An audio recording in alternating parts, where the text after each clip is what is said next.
잔치상을 베푸시는 하나님이라는 제목으로 은혜의 말씀을 나누고자 합니다. 성경에는 의외로 식사 관련된 내용이 많이 나옵니다. 자, 우리가 그 동양에서는 같이 식사를 하는 게 밥을 먹는 거 그 이상의 의미를 담고 있습니다. 우리가 식사 한번 하죠. 식사하겠습니다 하면은 어떤 의미가 있어요? 대접의 의미가 있습니다. 대접, 환영하고 대접하고. 그리고 식사를 한다는 건 어떤 관계를 맺는 그런 의미도 담고 있어요. 그래서 뭐 선을 본다든지 뭐 미팅을 한다든지 중요한 무슨 그 사업상 계약을 한다든지 그런 보통 그 식사 자리에서 하잖아요. 그러니까 식사는 베풀고 관계를 더 충만하게 만드는 이런 의미를 기본적으로 이 식사라는 거는 담고 있습니다. 그래서 성경에 보면은 하나님이 우리에게 베푸실 은혜를 잔치상으로 마치 풍성한 식탁으로 표현하는 내용이 종종 나오는데 이사야서 25장 6절에 이렇게 나와 있습니다. 만군의 여호와께서 이 산에서 만민을 위하여 기름진 것과 오래 저장하였던 포도주로 연회를 베푸시리니 곧 골수가 가득한 기름진 것과 오래 저장하였던 맑은 포도주로 하실 것이며 하나님이 마지막 때에 모든 사람을 위하여 큰 잔치상을 베푸실 것이다 라고 포도주로 기름진 것으로 그 시절에 아주 굉장히 좋은 그런 음식들로 표현을 하고 있습니다. 자, 이것은 마지막 때에 하나님께서 우리 모든 사람들에게 큰 은혜를 베푸시고 구원을 베푸실 것을 이렇게 잔치상에 가득 채워진 식탁으로 표현하는 내용이 되겠습니다. 그리고 여기에 대한 응답으로 예수님이 우리에게 큰 은혜를 베푸시는 분으로 이 땅에 오셨죠. 그래서 예수님이 자신을 우리들을 위한 너희를 위한 생명의 떡, 생명의 양식이라고 말씀해 주셨습니다. 자, 이처럼 식사는 기본적으로 베푸는 자리, 대접하고 환영하는 자리인데 하나님께서 우리에게 잔치상을 이렇게 베푸신다는 건 우리에게 은혜를 베푸신다는 것이고 우리를 환영한다는 거고 우리를 주의 백성 삼기를 원하신다는 내용이고 또 쉽게 얘기하면은 우리에게 은혜 베푸시기를 원하시는 하나님 되심을 말씀하고 있습니다. 자, 오늘 본문의 배경도 예수님이 식사하는 자리에서 주신 그 교훈의 말씀입니다. 자, 오늘 말씀을 통하여 우리에게 풍성한 잔치상을 베푸시는 것처럼 은혜 베푸시는 하나님의 은혜가 우리 성도님들에게 넘쳐나시기를 예수님의 이름으로 축복합니다. 자, 그러면 오늘 그 누가복음 14장은 잔치집, 잔치상에 관련된 말씀으로 많이 나오는데 잔치상의 비유의 말씀을 통해서 우리에게 주시는 교훈은 무엇입니까? 첫 번째로 따라서 보겠습니다. 그리움과 사모함으로 잔치상에 참여하자. 하나님의 잔치상에 참여하는 사람은 그리움과 사모함으로. 자, 그리움이라는 내용의 시를 오늘 아침 새소리라는 제목으로 이성복 시인이 이렇게 표현을 했습니다. 자, 잠깐 읽어드리면 앞부분만 읽어드리면 이렇습니다. 병이란 그리워할 줄 모르는 것. 사람들이 그리워서 병이 나는 줄 알지. 그러나 병은 참말로 어떻게 그리워할지를 모르는 것. 그러니까 우리가 그리우면 사모하면 병 난다고 하잖아요. 그런데 진짜 병은 그런 그리움이 없는 게 병이다. 그게 이제 이 시가 표현하는 내용입니다. 자, 살다 보면 그리움이 생기죠. 할렐루야. 자, 근데 그리움이 있다는 건요, 어떻게 보면 그 행복한 시간이 있었다는 거예요. 그렇잖아요. 보고 싶은 사람, 가고 싶은 그 시절, 우리 젊은 시절 생각나실 수 있죠. 우리 어르신들 그 젊은 시절, 또 친구, 또 뭐 이웃, 어떤 그 행복한 시간들, 그 사건들, 그럼 그리움으로 이렇게 그리움만 쌓이네. 아니 그리움만 아니 좀 말이 이상한데 어쨌든 그리움이 쌓이는 거는 이게 뭐 울적한 무슨 그 가요 무슨 표현 같은데 그게 아니라 그러니까 그리움이 있다는 거는 좋은 시절, 좋은 시간 이런 게 있다는 거예요. 그러니까 그리움이 있다는 건 좋은 의미를 기본적으로 담고 있어요. 그러니까 그리움이 없고 살면서 막 한이 맺히면 한이 쌓이면 별로 안 좋은 거잖아요. 그러니까 그리움이라는 게 그리움이 쌓여서 병이 되는 게 아니라 그리움이 없는 게 진짜 병이다. 이렇게 얘기하는 이 시의 내용입니다. 자, 종교개혁자 칼빈은 자, 그리움에 대해서 이렇게 말했습니다.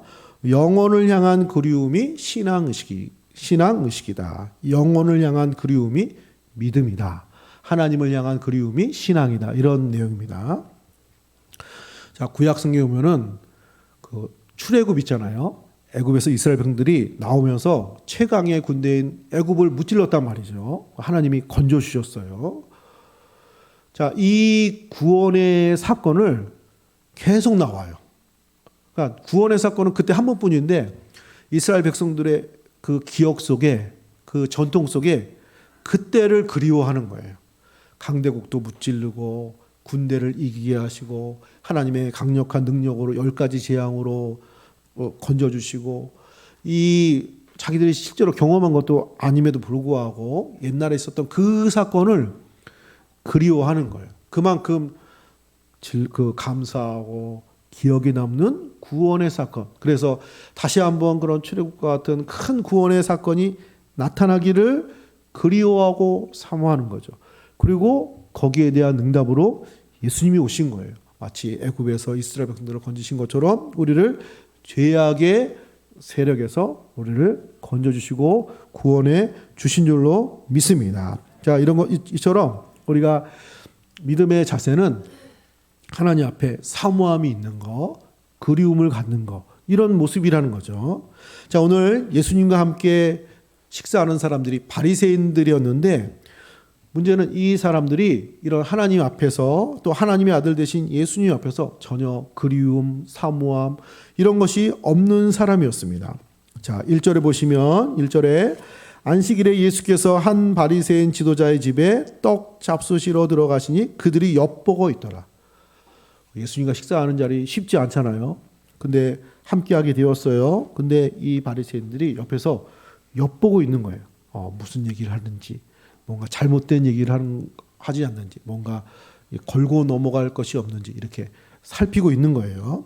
자, 이렇게 이 사람들이 이렇게 하는 이유는 여기 1절에 보면은 한 바리새인 지도자의 집에, 여기가 그냥 집이 아니라 바리새인이 당시에 그 사회에서 되게 높은 상류층이었는데 그 중에서도 지도자의 집이니까 굉장히 고위층의 집에 지금 식사 자리에 있는 거예요. 그러니까 저마다 나름대로 자기가 이 이스라엘 사회에서 중요한 사람, 또 자격 있는 사람, 이런 어떻게 보면 교만함 이런 것이 있는 사람들이에요. 그래서 예수님에 대해서, 하나님에 대해서, 안식일인데 그런 기대와 어떤 사모함, 바램 이런 것이 없던 사람입니다. 예수님이 이 분위기를 보시고 이 모습을 보시고 의도적으로 그 주위에 있었던 병든 자를 고치시는 은혜를 보여주십니다. 자, 2절 말씀입니다. 2절에 주의 앞에 수종병든 한 사람이 있는지라. 수종병 든 사람이 있었어요. 수종병이라는 건 몸이 붓는 거를 이제 다 얘기하는 겁니다. 우리가 몸이 안 좋으니까 몸이 이제 붓는 거겠죠. 몸이 많이 부은 그 주위에 식사 자리가 아니라 아니면 문 밖에 아마 근처에 있었던 모양입니다. 그 사람이 있는 것을 보고 그 바리새인들에게 묻습니다. 3절에 안식일에 병 고쳐주는 것이 합당하냐 아니하냐. 저기 몸이 안 좋아 보이는 사람이 있는데 저 사람을 고쳐주는 게 맞느냐 틀리냐. 바리새인들의 전통에는 안식일에 일을 하면 안 되니까 가능하면은 고쳐줘도 안식일에 하면 안 되는 거예요. 그래서 예수님이 의도적으로 이런 바램이 없고 은혜를 사모하는 사람이 없는 바리새인들을 향해서 앞에서 보란 듯이 고쳐주십니다. 4절에 보면은 그들이 잠잠하거늘 예수께서 그 사람을 데려다가 고쳐서 보내십니다. 고쳐 보내신 다음에 질문합니다. 5절에 또 그들에게 이르시되 너희 중에 누가 그 아들이나 소가 우물에 빠졌으며 안식일에도 곧 끌어내지 않겠느냐 하시니. 그러니까 이 사람들의 반응이 어떻다는 거예요? 고쳐서 보냈으면 하나님의 구원의 역사를 자기들의 눈앞에서 봤으니까 감사하고 어떻게 환호하고 박수를 친다든지 이래야 되는데 표정이 안 좋은 거예요. 아니 왜 고쳐도 왜 안식일에 고치는 거야? 이런 거예요. 그래서 예수님이 그 마음을 아시고 만약에 저 사람이 당신 아들이었으면 가족이었으면 너희들의 아들이 우물에 빠져서 죽게 생겼으면 가만히 있겠습니까? 이렇게 묻는 거예요. 가만히 있겠어요? 건질 거 아니에요. 그러니까 예수님의 능력으로 병을 고쳤으면 감사하고 또 환호하고 또 그런 은혜를 기대하고 이래야 되는데 거기서도 이런 모습을 가지고 있으니까 너희 자녀라면 고치지 않겠느냐 이렇게 질문을 하시는 거예요. 그러니까 6절에 그들이 이에 대하여 대답하지 못하니 아무 말 못하게 되는 거죠. 자, 이날은 안식일입니다. 오늘로 따지면 주일이고 예배 마치고 식사하는 자리예요.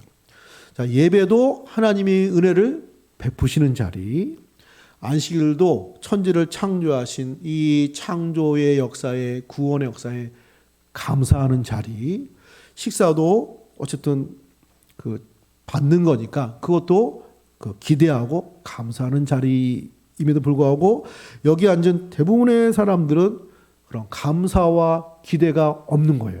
하나님에 대해서도 또 하나님의 아들 되신 예수님에 대해서도 어떤 기대나 사모함이 없었습니다. 그래서 오히려 이 수종병 든 사람, 몸이 아파서 아마 예수님 소문을 듣고 초대받지 않았는데 근처에 찾아왔을 거예요.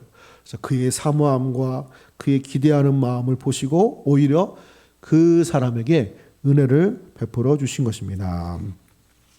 할렐루야. 잠언 8장 17절에 나를 사랑하는 자들이 나의 사랑을 입으며 나를 간절히 찾는 자가 나를 만날 것이니라. 사랑하는 성도님들, 오늘 주일입니다. 구약의 안식일 것 같아요. 예배 시간입니다. 또 이따가 식사도 하겠죠. 우리가 가져야 될 마음 중에 하나가 뭐예요? 기대하는 마음, 사모하는 마음, 그리워하는 마음. 다시 한번 그 은혜가 나타나기를, 다시 한번 그 축복이 다시 나타나기를 이렇게 그리워하고 기도하고 기대하고 사모하는 마음으로 참여할 때 우리에게 베푸신 은혜의 잔치상 풍성한 은혜로 우리에게 주어지게 되는 줄로 믿습니다.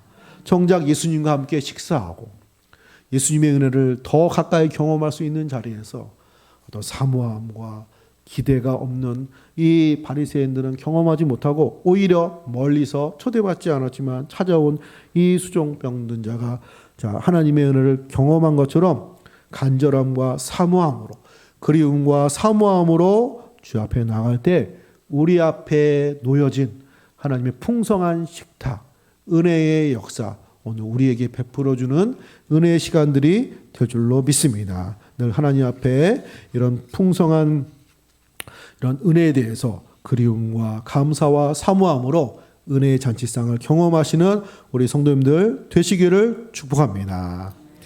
자, 두 번째로 은혜의 잔치상에 대한 교훈은 어떤 것입니까? 두 번째 따라서 해보겠습니다. 자리보다 잔치상의 주인을 기대하라. 자, 이 병든 자를 고친 다음에 이어서 예수님이 잔치상의 비유의 말씀을 하십니다. 7절 말씀입니다. 7절 말씀에 보면 청함을 받은 사람들이 높은 자리 택함을 보시고 그들에게 비유로 말씀하여 이르시되. 자, 지금 분위기가 어떤 거냐면은 여기가 바리새인의 지도자의 자리잖아요. 지도자의 집이잖아요. 그러니까 여기 온다는 것 자체가 굉장히 어떤 특권의식을 이분들이 가지고 있었습니다. 그리고 와서 높은 자리 택함을 보시고, 이게 지금 잘 우리 눈에 안 들어오는데 이게 뭐냐면은 중요한 자리를 서로 앉으려고 한다는 거예요. 자, 우리가 식탁이 있으면 주인이 어디 앉을까요? 가운데 앉아요. 예수님의 최후의 만찬 그 생각하시면 될 것 같아요. 예수님이 가운데 앉고, 그러면 제일 최측근이 어디 앉을까요? 양옆에 앉는 거예요. 양옆에.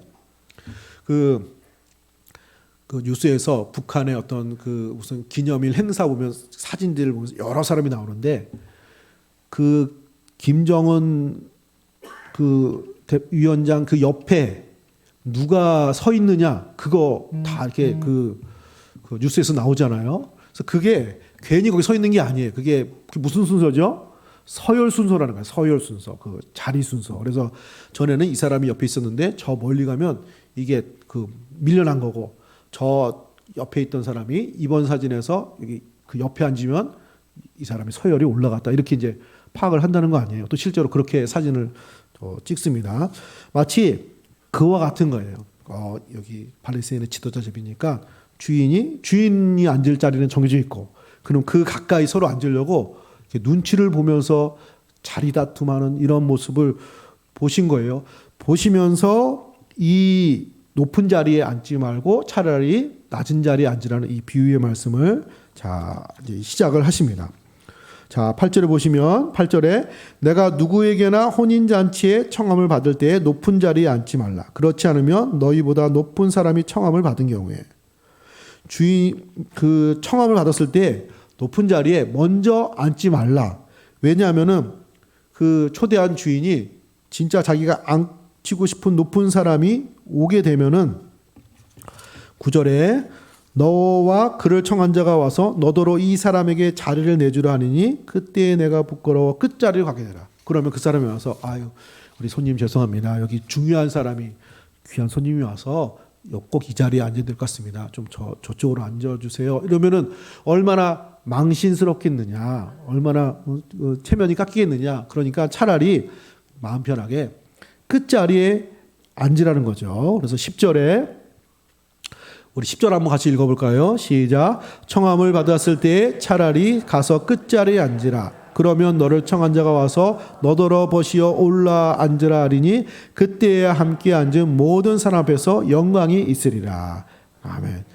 이게 처세를 잘해야 된다. 그러니까 괜히 먼저 앉았다가 좀 괜히 이상한 상황 만들지 말고 그냥 차라리 그냥 끝자리에 앉았다가 봐서 가운데 오는 게 더 보기 좋다. 이런 일반적인 교훈적인, 교만하지 말고 겸손하라는 내용도 담겨져 있지만 지금 그 내용을 하려는 게 아니라 여기에 취지는 주인이 버시어 올라 앉으라 하리니, 주인이 초청을 기대하라는 거예요. 주인이 그 자리에 앉혀주기를, 주인이 그렇게 은혜 베풀 것을, 귀한 자리로 자기를 앉혀주기를 기대하는 마음으로 잔치상에 참여하라, 그 말이에요. 여기 지금 바리새인들은 그런 기대, 그런 바람이 아니라 스스로 내가 여기서 제일 바리새인 지도자 옆에 내가 앉아야지, 내가 자격이 있지, 이렇게 생각하는 거예요. 근데 그거는 초대한 주인이 자리 배정을 하는 거지 자기가 하는 게 아니잖아요. 그러니까 그런 모습을 보면서 약간 좋지 못한 모습, 또 이거는 신앙적인 모습도 담겨져 있는 거예요.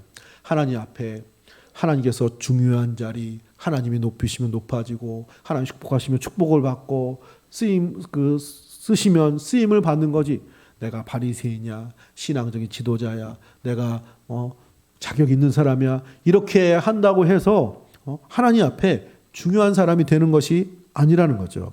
그래서 11절 말씀에 무릇 자기를 높이는 자가 낮아지고 자기를 낮추는 자는 높아지리라.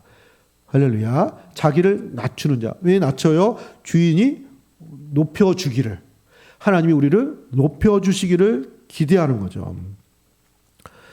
사랑하는 성도님들, 지금 안식일의 주인 되신 예수님이 이 자리에 앉아 계심에도 불구하고 예수님을 전혀 생각하지 않고 또 초대한 주인도 생각하지 않고 서로 다투는 이 바리새인들을 향해서 이렇게 말씀해 주시고 있는 거죠. 자, 그런 것처럼 오늘 우리도 마찬가지입니다. 우리가 우리의 삶을 높여주시고 좋은 자리에 앉히시고 우리를 소중한 사람 되게 하시고 구원받은 하나님 백성의 자리에 앉히시는 분은 우리 예수님, 우리 하나님이 되시는 줄로 믿습니다. 그런 기대를 하는 거예요. 그런 기대를 가지라는 거예요. 사랑하는 성도님들, 자리가 아닌 우리 잔치상의 주인 되신 하나님의 은혜를 기대하시는 우리 성도님들 되시기를 축복합니다. 이런 기대를 가지고 나온 사람이 수종병든 사람이었어요.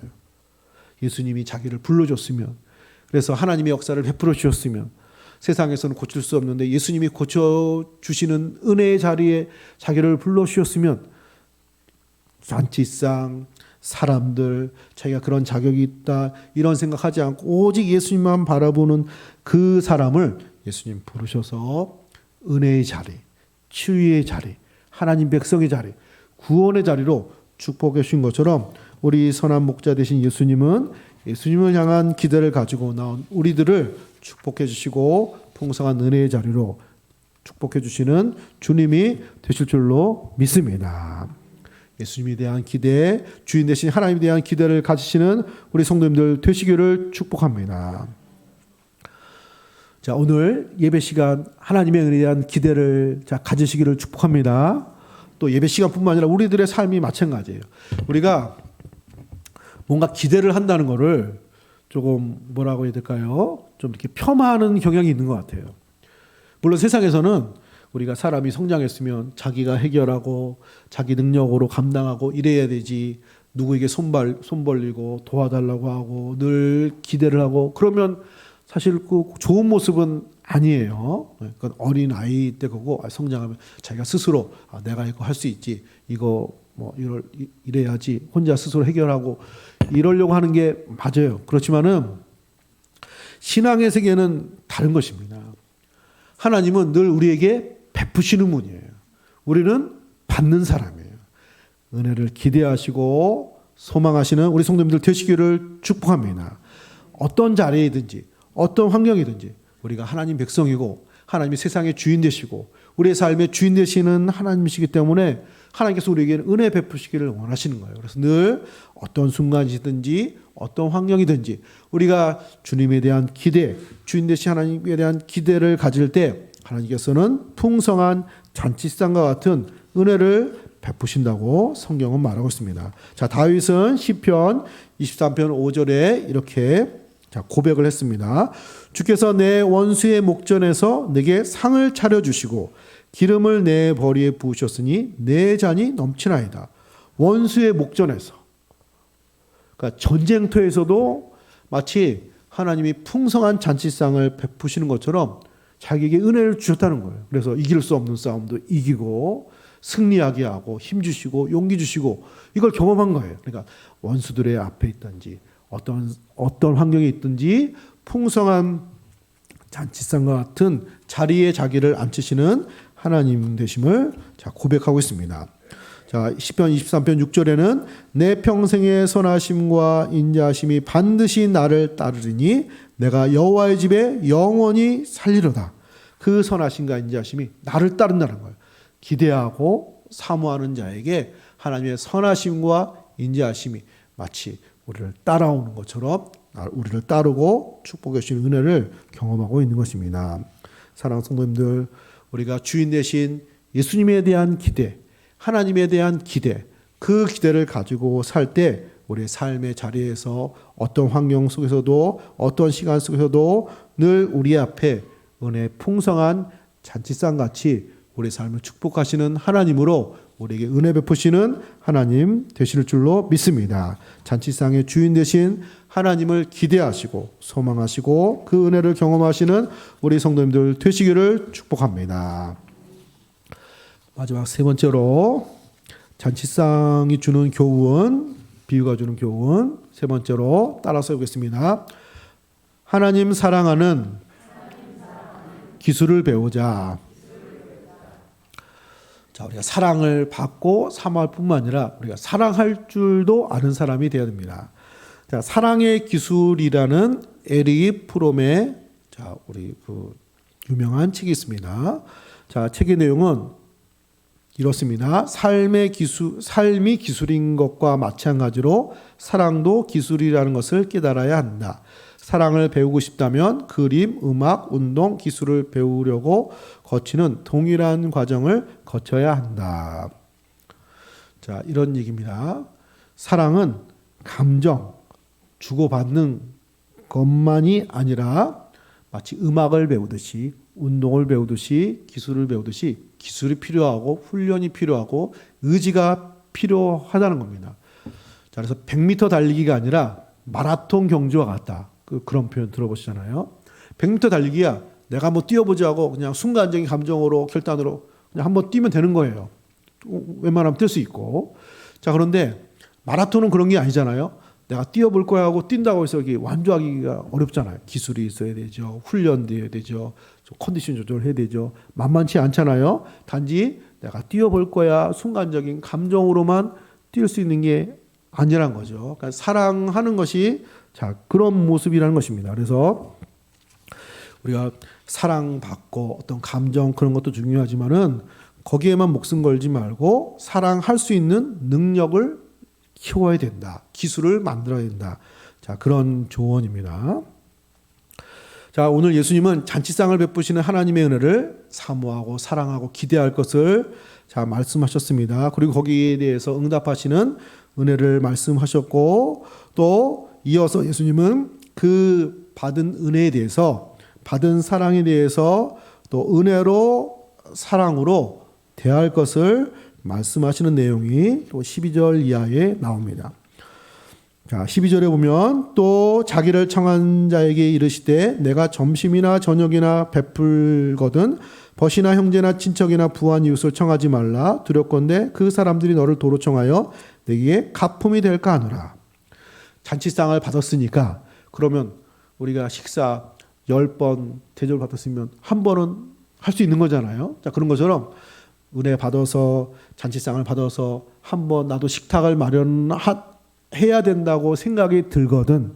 그러면 그때 초대를 할 때 이거를 다시 또 갚을 수 있는 사람, 대접받았으니까 또 대접하는 그런 사람을 초대하지 말고 진짜 선물과 같이 은혜와 같이 잔치상의 모습이 되게 하려면은 이런 사람을 청하라고 합니다. 13절에 잔치를 베풀거든 차라리 가난한 자들과 몸 불편한 자들과 저는 자들과 맹인들을 청하라.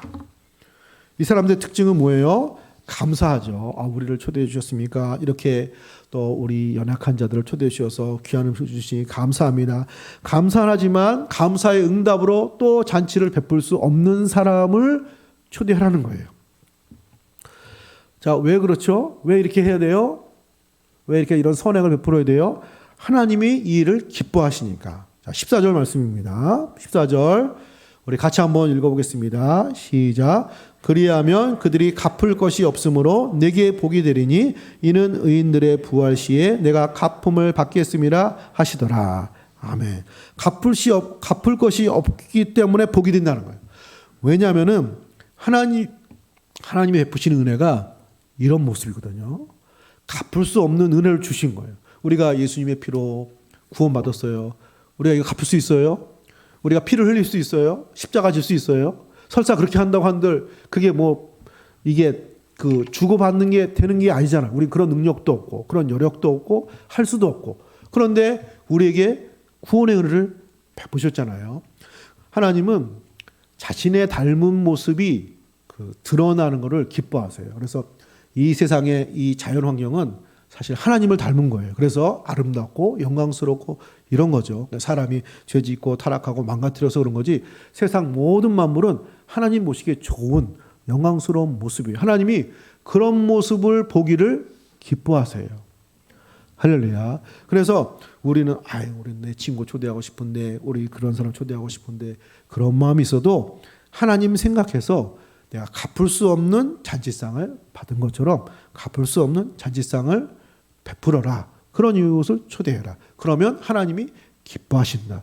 이것이 하나님을 사랑하고 하나님을 기쁘시게 하는 방법이 될 것임을 예수님이 말씀하고 계시는 것입니다. 사랑하는 성도님들, 사랑받을 뿐만 아니라 잔치상을 받을 뿐만 아니라 또 사랑할 줄 아는 그런 능력을 베푸는 우리 성도님들 되시기를 축복합니다. 우리가 왜 주일 성수해야 되나요? 왜 예배 드려야 되나요? 왜 기도하고 찬양하고 큐티하고 묵상하고 또 하나님 말씀대로 실천하고 살아야 되나요? 여러분 적성에 맞으세요? 막 하고 싶으세요? 난 이거 하면 즐거워 막 이래요? 자, 그러시기를 축복합니다.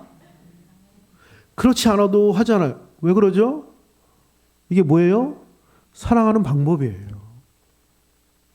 그거 나는 별로 안 좋아하는데요. 나 그 적성에 안 맞아요. 나는 내가 하고 싶은 대로 이런 게 그거는 사랑 받는 건 좋지만 사랑을 주는 거, 사랑하는 건 별로입니다. 이런 거 비슷한 거예요. 할렐루야. 자, 아이들은 사랑받을 줄 알지 사랑할 줄 모르잖아요. 어리기 때문에. 우리가 성숙하고 어른이 되고 사랑할 줄 알잖아요. 그래서 베풀고 아낌없이 주고 사랑을 주고 또 이렇게 하는 것이죠. 아니에요? 맞죠? 할렐루야. 자, 나는 사랑 주는 것보다 사랑 받는 게 난 더 중요하고 이런 그 마음에는 어린아이와 같은 마음이 있는 거고 어떤 의미에서는요 사랑이 아닐 수도 있어요. 할렐루야. 사랑받는 거 싫은 사람이 어디 있어요? 내가 사랑 안 해도 사랑받는 건 좋죠. 대접받기 싫은 사람이 어디 있습니까? 대접받는 거 좋잖아요. 사랑받는 거 싫어하는 사람 누가 있어요? 정말로 나를 싫어하는 사람한테도 사랑은 받는 건 나쁘지 않잖아요. 자, 그러니까 사랑받는 건 어떻게 보면 사랑이 아닐 수 있어요. 그냥 나를 사랑하는 것일 수 있다는 것입니다. 자, 그런데 삶의 행복은 사랑받는 것도 행복이지만 사랑할 때, 사랑을 줄 때 더 큰 행복이 있는 줄로 믿습니다. 보통 여성들은 사랑받을 때 행복하다고 그러고 남성들은 사랑할 때 행복하다고 하는데 자, 우리가 성숙할수록 사랑하는 사람이 생길 때 내가 사랑할 수 있을 때 우리에게 가치와 행복과 풍성한 삶이 있게 될 줄로 믿습니다. 사랑받는 거 좋죠. 하나님 앞에 우리가 사랑받고 은혜 받고 잔치상 같은 풍성한 은혜 받고 얼마나 좋습니까? 그런 은혜 있으시기를 축복합니다. 자, 그런데 더 나아가서 사랑할 때 기쁨이 있는 거예요. 우리가 사랑하는 방법이에요. 예배는 하나님 사랑하는 방법이에요. 하나님이 이 일을 기뻐하세요. 기도하는 거 하나님이 기뻐하세요. 찬양하는 거 기뻐하세요. 말씀 읽고 묵상하고 말씀대로 살려고 하는 우리의 모습을 하나님이 기뻐하세요. 내가 하나님을 사랑하는 방법이에요. 그럼 어떻게 사랑하나요? 하나님이 이런 걸 기뻐하고 이런 걸 좋아하는데 그거 빼놓고 하나님을 사랑할 수가 있겠습니까? 우리가 하나님을 사랑하고 사랑받고 은혜 받을 때도 행복하지만 우리가 성숙해서 하나님을 사랑할 때 우리가 지금 하나님 사랑하고 있는 거예요. 예배하는 건 하나님 사랑을 드리는 거예요. 하나님의 사랑을 우리가 받은 사랑을 또 주는 겁니다. 사랑을 베품으로 사랑을 함으로 또 행복하고 그 풍성함을 누리시는 우리 성도님들 되시기를 축복합니다.